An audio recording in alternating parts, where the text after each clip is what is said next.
Welcome to the dark world of scary stories. A place where every sound is a premonition of the unknown, and every shadow is a step into another dimension. If you're ready to open the door to the scariest secrets, subscribe to the channel and don't forget to hit the bell, because the scariest is yet to come. Turn on the light and let's begin. Megalodon in the ocean. In the heart of the ocean, where the depths seem endless and the sky merges with the water in an indistinguishable line on the horizon, lived one of the most terrifying creatures ever to exist on Earth. The Megalodon. Its legends were passed from sailor to sailor, from one shore to another, but no one believed that this beast could still be alive. But when the ship Northern Sail embarked on a desperate journey along a route that no one dared to take, they were destined to meet this monster face to face. The ship departed from the port in New York, full of enthusiasm and ambition.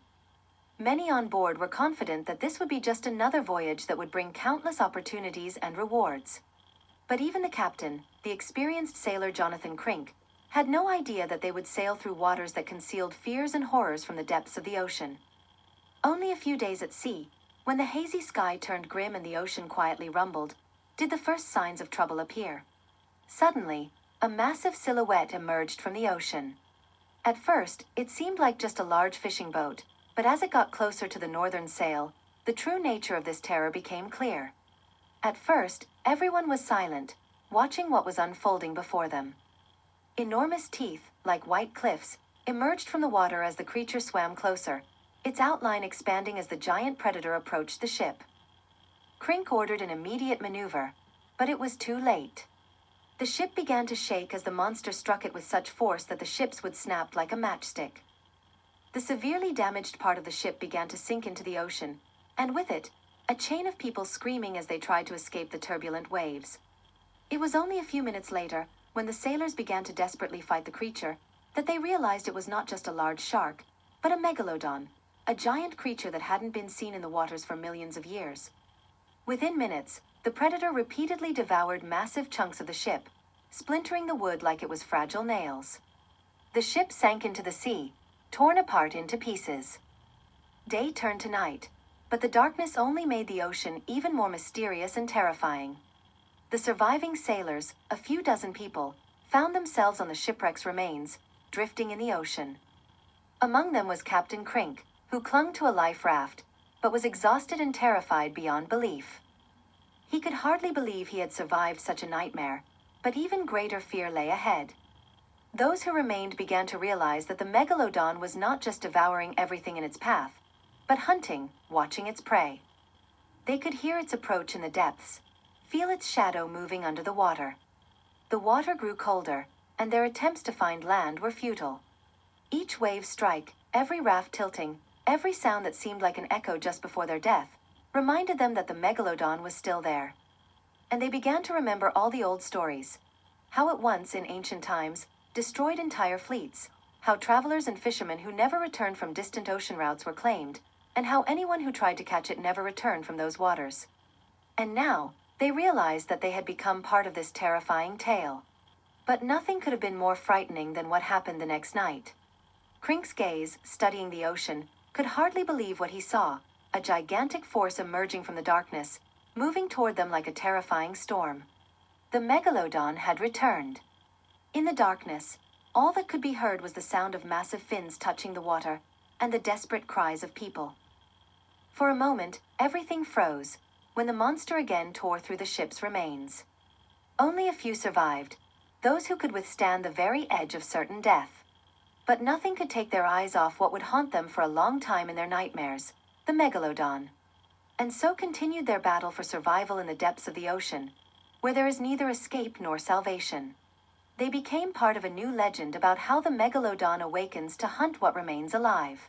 Surviving the first attack, the remnants of the crew try to unite and find a way out of this deadly trap. They understand that the chances of survival are almost non-existent, but the internal struggle for life drives them to act again and again. Crink, still stunned, tries to gather the remains of his wits, guided by the instinct of survival. He organizes a small camp on the wooden wreckage, deciding to follow a single plan, to find land or at least another ship. Each day became more difficult. They drifted across the open ocean, trying to avoid every new attack, but the Megalodon seemed to never fall behind, constantly finding them. In the darkness of night, when the ocean became eerily quiet, they could only hear the sound of the waves and sometimes strange movements in the water. But when one of the sailors, young Jacob, dared to dive into the water, he witnessed an even more terrifying creature than he could have imagined. The enormous eyes of the Megalodon, glowing in the darkness, appeared for a few milliseconds, and in that moment, Jacob felt his heart stop. He barely managed to scramble back onto the wooden wreck, still paralyzed with fear. Through his silence, he conveyed the tragedy of what had happened. Over time, the survivors began to lose hope. Every sound, every shadow in the water became a trigger for panic. Some began to go mad, others lost all hope of rescue and were ready to throw themselves into the endless ocean, but there was nowhere to go. All that remained was to keep fighting and try to survive until the end. And then came what they feared the most. At night, when it was dark and the fog enveloped everything around them, the Megalodon appeared again. But this time, it was even more deadly and merciless. Suddenly, without warning, the shipwreck, where the remaining crew was, began to shake violently. The people hadn't even realized what had happened when the massive jaw apparatus tore apart their last refuge. Wood splintered from every side, and the beast sank its teeth into what remained of the ship. Crink, like the others, managed to grab onto the last pieces of wreckage, but most of the sailors didn't have time to save themselves. The captain could only watch as his crew became part of the nightmarish horror, one by one. They could hear the screams that faded under the water, and it wasn't just the sound of struggle but the despair that engulfed everything around them. Left alone with the ocean and the Megalodon, Crink realized that the only hope of survival was to reach a safe point on the horizon. But every attempt to get closer to another piece of wreckage, even a small one, became a deadly danger. With each passing day, the ocean was filled more with illusions. The spaces around them became silent, deafening, and at the same time, very dangerous. Meanwhile, the Megalodon showed no sign of giving up. It was no longer just a predatory creature devouring everything in its path. Now, it was the embodiment of horror and death. The monster was no longer just a hunter. It had become a symbol of inevitability and hopelessness. And when Crink finally dared to make one last escape attempt, to jump from the wreck in hopes of reaching safety on the other shore, he found that the Megalodon was literally waiting for that moment. When darkness enveloped everything around, and the ocean once again calmed, it seemed like everything had quieted down. But there was no feeling of rescue, only emptiness and fear that would remain forever in those who still heard the stories of that terrible attack by the giant shark. The Megalodon became just a myth, once a reality. And though none of the survivors returned home, they left behind a memory of something that would haunt the dreams of anyone who dared to venture into this ocean. Crink was the only one who survived after the horrific Megalodon attack. He lay on a piece of the ship's wreckage, his body aching from wounds, and his mind barely holding together. The ocean around him was still, as if the world itself had ceased to exist. But it was in this silence that he felt he was not alone. The water around him moved, as if something enormous was stirring it from the depths. It wasn't a wave, it was a movement coming from the very bottom of the ocean. Crink began to feel that the invisible monster was simply watching him, waiting for him to make a mistake. He gripped the piece of wood tighter, as if trying to regain control. But all his attempts to leave the despair behind were in vain. His heart beat so fast that it seemed like it would burst from fear. The water around him suddenly shook, and again those sounds appeared, heavy thuds that came from the depths. His skin felt those sounds painfully. It was like an earthquake breaking through the surface, but far more terrifying. The Megalodon was close. Suddenly, in the darkness, a terrifying shadow flashed again, and Crink, unable to endure any longer, screamed, but his voice disappeared into the storms of the ocean. He saw the enormous gash in the water approaching him, as if it was his final trial. This was the moment when fear turned into a nightmare, when the mind could no longer accept reality, and only instincts remained. Crink clenched his fingers painfully, trying to hold on, but his mind had already been paralyzed. The giant tail of the Megalodon, like an iron hammer, struck the wreckage, splintering it into pieces. First, small fragments began to crack, and then the enormous chunk of wood that had been his only refuge tore from beneath his feet and sank into the black waters. Remaining with one hand clinging to what was left of his refuge, Crink saw before him the ocean abyss, opening like the gates of hell. He felt the cold breath of the Megalodon pass through him. It seemed the monster wasn't in a hurry. It was just there, in the depths, watching, giving him hope, only to consume him at any moment. And then, when it seemed there was no more hope for survival, he saw it, the enormous shadow hanging over him. The huge eye of the Megalodon, glowing like two green spots in the darkness, was getting closer. The last attempt to survive. Crink suddenly threw off the piece of wood and plunged into the water. His heart struck his chest, and his eyes barely withstood the onslaught of terror as he tried to escape from what was impossible to outrun. But he had no chance. The giant, toothy jaw, capable of breaking a ship, closed around him with ruthless precision, consuming everything. He heard a sound like the crunch of old bones as the teeth pierced his body, but then, nothing again. No pain, no fear. Only the black darkness of the ocean. But before his consciousness finally drowned in the abyss, he understood the terrible truth. The Megalodon wasn't just a predator. It was the embodiment of the ocean itself, an invisible force that devoured and destroyed everything that dared to approach. All the ships that had vanished in this part of the world were just a part of the endless hunt of this monster, its relentless mission of destruction. And when Crink disappeared from these waters, his scream faded, and the ocean returned to its calm, leaving only a few wreckage pieces on the surface. The farewell to the Megalodon wasn't just about death. It was the silent victory of the monster, who continued its hunt even if no witness remained. The ocean knew one thing: the most terrifying creatures don't just exist in our nightmares. They live deep in the darkness, where their endless chase will never end. The ocean fell silent once again, as it always did after each bloody battle. But this time, something was different.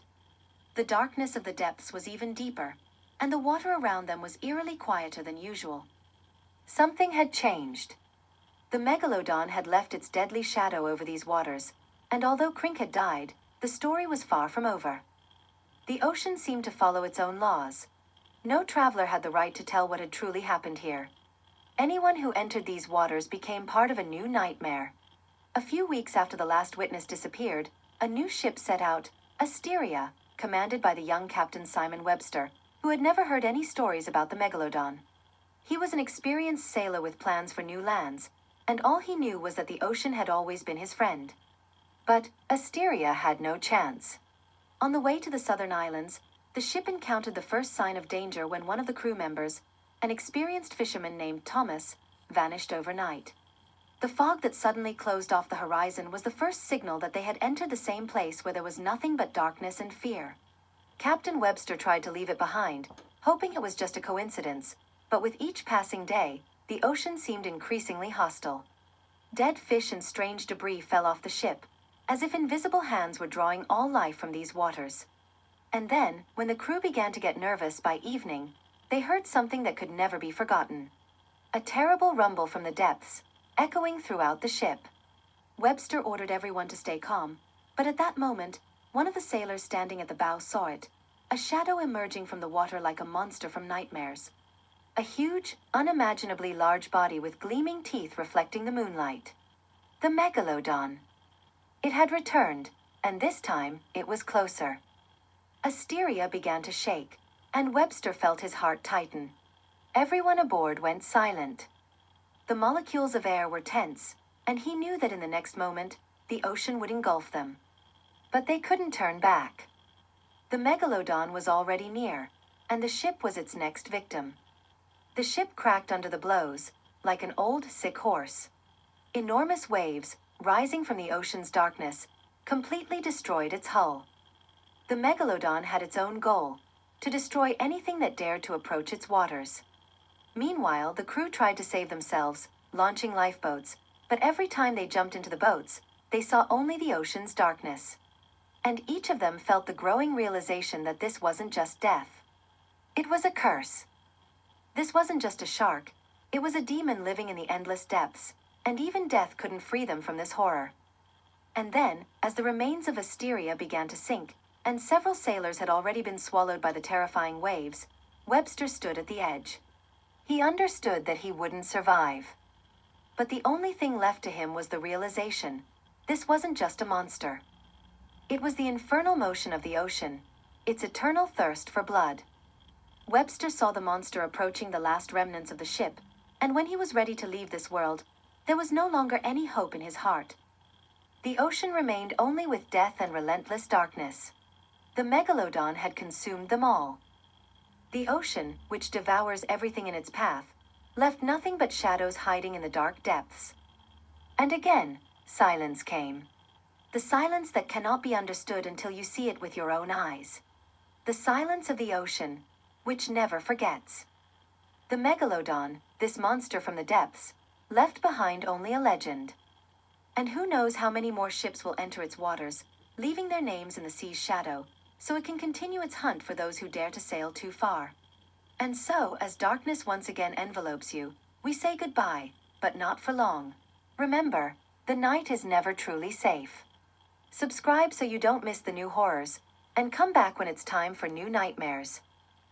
Beware of the shadows, they are always near. Until next time.